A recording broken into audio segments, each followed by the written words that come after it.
Resident Evil 9 is finally here with a perfect blend of horror and action. Just a warning before we get started, I will be spoiling everything about this game and be representing it terribly at the same time. So if you want to experience it for yourself, please go do that first and come back. Other than that, let's get straight into it. So we start our story with Grace, and your boss pulls you in and pretty much gives you a rundown of, Grace, I need you to go to the site where your mother died 8 years ago and investigate a missing persons incident. No, I don't care. Get fucked. So that's exactly what she does. She makes her way and is walking through a pretty sketchy street, but surely the site can't be that bad. Holy shit, brother, this is nasty. With all this grime, you'd assume the Baker's family was staying here for sure, but we move on, finding a picture of ourselves posted up on the bar, which tells us to go and meet some mysterious admirer in room 204, so we oblige with zero concern for our self-being. But first we need to take a quick bathroom break.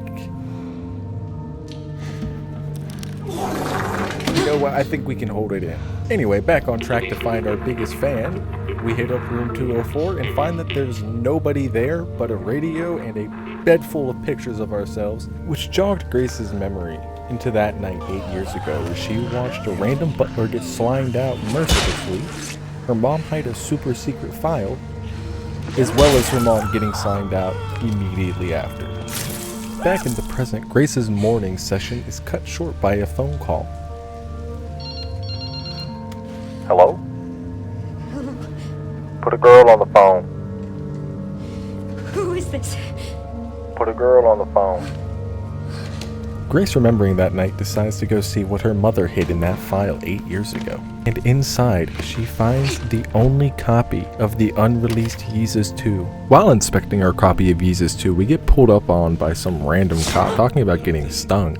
He starts having some crazy ass allergic reaction, and he must have forgot his epinephrine at home, because he starts going rabid, leaving Grace to resort to performing ocular surgery with a fire poker. And with his impaired vision, he unfortunately falls out of the window.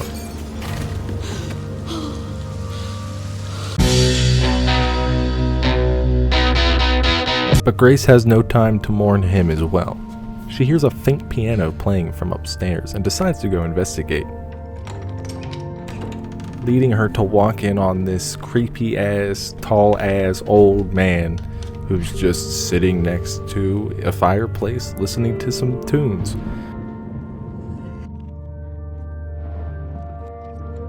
But unfortunately, Grace is stupid enough to walk in the room, which results in Mr. Freaky over here choking her until she passes out.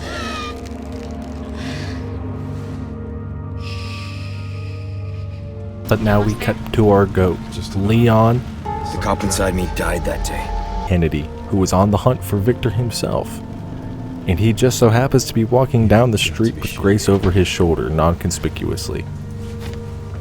And this unfortunate Good Samaritan asks this 7-foot freak of nature if the woman he's holding is okay. And Victor responds pretty rationally by shooting everybody in sight with this infected tranquilizer dart gun thing.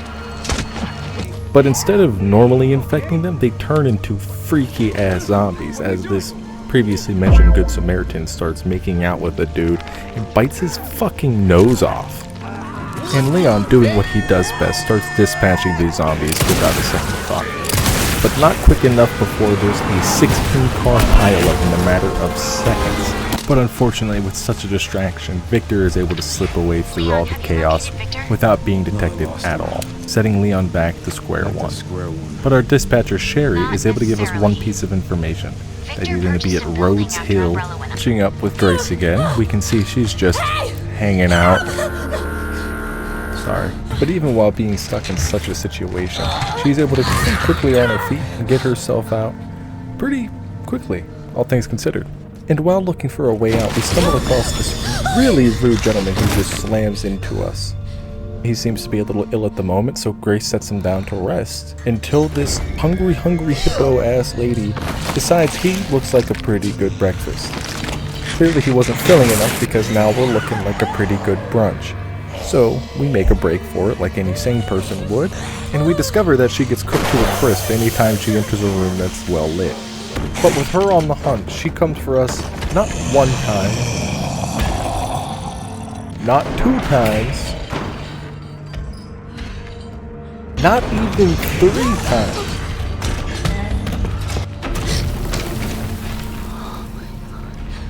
But 4 times before we're able to secure our escape. But even once we're able to finally get out, Grace just lays there, looking at her.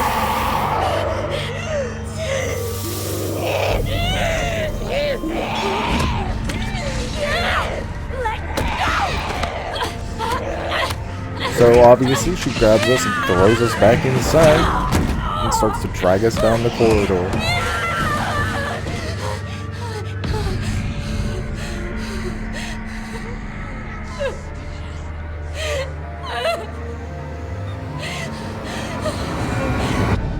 Meanwhile, our goat is finally pulling in to the very same estate.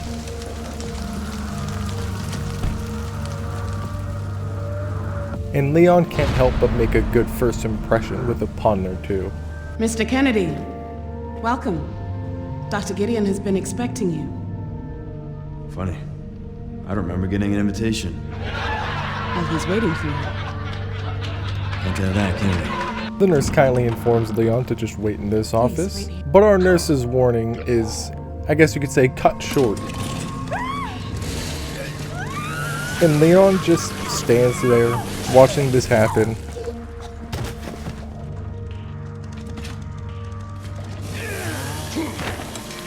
And decides to let out a quip of his own. I think I want a second opinion. So we take care of the doctor, and we finally get to use the chainsaw for ourselves, giving younger me the vindication I never knew he needed. So we just start relentlessly ripping and tearing through the staff.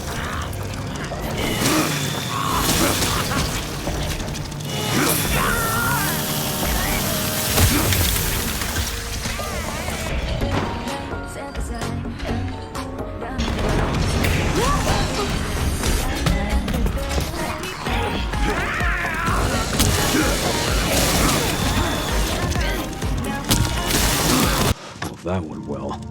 And with all the staff on the floor being taken care of, Leon starts to investigate a little bit further. And this takes him straight to Grace, where he is able to land 5 consecutive headshots on this gigantic beast. Hey, over here.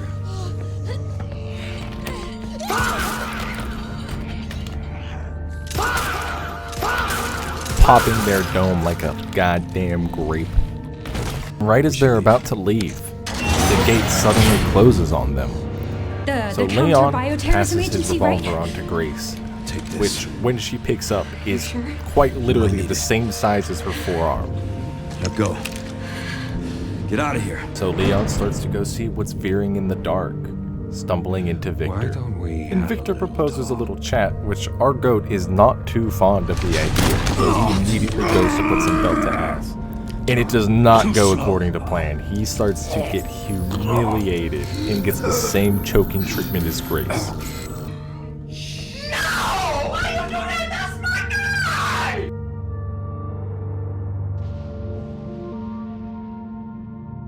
First off, I just want to thank you for watching this far. I really appreciate it. And I know the statistic is probably shown in every video you've ever seen, but if you could subscribe and like, I would greatly appreciate it. Even comment if you feel so inclined. I'm sorry to make this a multiple part video, but being in the middle of moving, I'm not really able to dedicate as much time as I would like to editing. So I'm just going to have to break it up, maybe 2-3 parts total.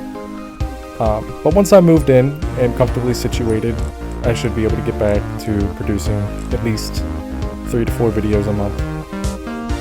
I do have a unscripted rant video that I might do just to keep you guys held over for anybody who's interested.